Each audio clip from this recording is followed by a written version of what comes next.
Now to the latest on Hurricane Melissa. The storm finished moving through Jamaica overnight after making landfall as a deadly Category 5 storm with the maximum sustained winds of 185 miles per hour. This is now the strongest storm in the nation's history. The eastern side of the island, including the capital of Kingston, avoided the worst of the storm.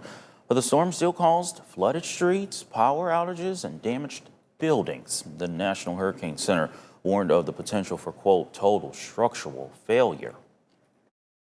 And the reports that we have had so far would include damage to hospitals, significant damage to residential property, housing, and commercial property as well, and damage to our road infrastructure.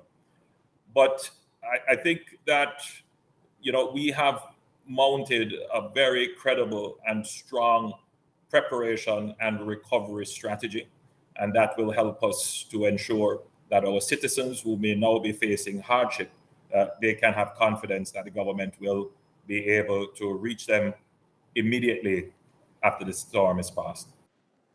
The Prime Minister says the recovery process will begin today with work to restore electricity and telecommunications to parts of the island.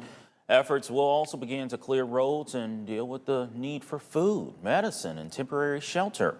CNN is reporting that 3 people in Jamaica have died because of the storm, with more deaths expected.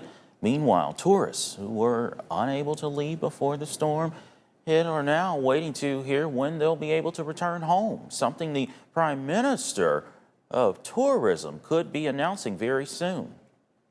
The Minister of Transport and myself will fly over to Montego Bay to do a full assessment of the airport there and the extent to which we can have that ready as fast as possible so that we can repatriate those visitors who are here and who need to get back to their respective homes. We make every effort at all the hotels to give the best service to them, to enable distress rates and other facilitation so that the period in which they have to stay will be as short but as comfortable and as painless as possible.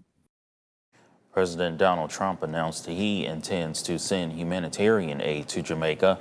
Hurricane Melissa has now made landfall in Cuba as a Category 4 hurricane, and thousands of people were evacuated overnight.